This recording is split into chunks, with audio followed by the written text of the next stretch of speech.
उत्तर प्रदेश के एक जिले में एफसीआई अधिकारी मिस्टर रॉय, जिनकी लंबाई लगभग 6 इंच की है, गोरा रंग, चमकदार चेहरा और आकर्षक व्यक्तित्व है, अपनी पत्नी के साथ रहते हैं।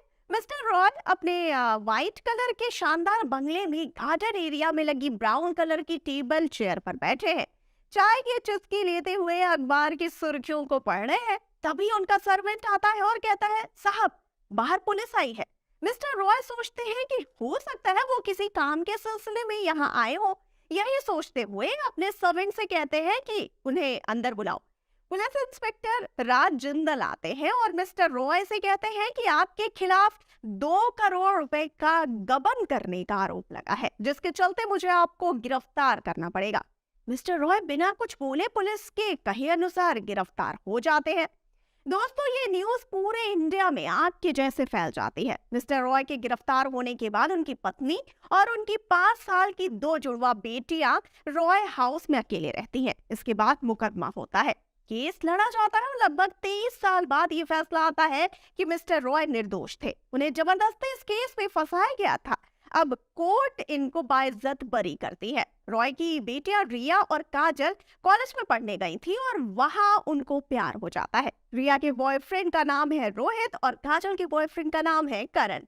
दोनों इन दोनों से शादी करना चाहते हैं। रॉय जेल से रिहा होकर घर आते हैं, तभी ये दोनों अपने अपने प्यार के बारे में अपने पेरेंट्स को बताना चाहती हैं। पर उससे पहले ही रिया की मां अंजलि अपने पति रॉय से कहती है कि मैंने अपनी बेटियों के लिए अपनी एक फ्रेंड के बेटों से शादी तय करने का फैसला किया है। ये सुनकर रिया और काजल का दिल टूट जाता है और रिया अपनी माँ से कहती है कि माँ, ये मेरी लाइफ है और मुझे अपना लाइफ पार्टनर चुनने का अधिकार तो है ना। मैं और काजल किसी से प्यार करते हैं और उसी से शादी करना चाहते हैं। मिस्टर रॉय कहते हैं, ठीक है, तुम दोनों जिससे शादी करना चाहती हो उनको हमसे मिलवाओ, हम अपने तरीके से चीजों को मैनेज करेंगे। अगर वो सच में तुम दोनों से प्यार करता है ना, तो उनकी शादी तुम दोनों से ही होगी। पर अगर वो किसी लालच में तुमसे शादी करना चाहते हैं तो ये शादी कभी नहीं होगी। रिया और काजल अपने पापा की शर्त मान जाती हैं और करण और रोहित को अपने पापा से मिलवाने लाती हैं। इसके बाद जब रोहित और करण मिस्टर रॉय से मिलने आते हैं, उसी दौरान रॉय को हार्ट अटैक आ जाता है और उनको तुरंत हॉस्पिटल में एडमिट करवाना पड़ता है। जिसके बाद डॉक्टर बोलते हैं कि इनके पास ज्यादा टाइम नहीं बचा है, इनकी कोई लास्ट विश अगर हो और आप लोग उसे पूरा कर दे तो शायद कुछ सुधार हो जाए, इनकी हेल्थ सही हो जाए, क्योंकि इनको हाइपरटेंशन की वजह से अटैक हुआ है। अगर इनकी टेंशन कम हो जाए तो शायद कुछ बेटर हो सकता है। इसके बाद उनसे आखिरी इच्छा पूछी जाती है, जिसके बाद वो सबके सामने ये बताते हैं कि मेरा एक मुंह बोला बेटा है जिसको मैं अपनी पूरी प्रॉपर्टी और बिजनेस देना चाहता हूँ, और अपनी बेटियों के लिए अंजलि के कुछ 2 से 3 लाख के गहने हैं जो रिया और काजल तुम आपस में बांट लो।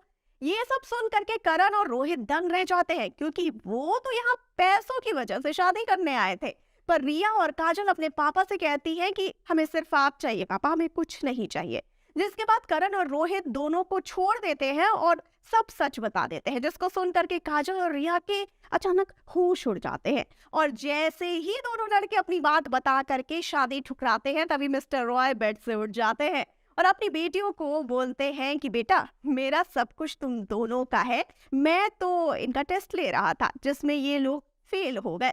तब करण और रोहित बोलते हैं, और आपका बेटा? तो मिस्टर रॉय सबको बताते हैं कि मेरा कोई बेटा नहीं है, हार्ट अटैक, बेटा, प्रॉपर्टी, ये सब एक नाटक था, मुझे कुछ नहीं हुआ, मैं बिल्कुल ठीक हूँ।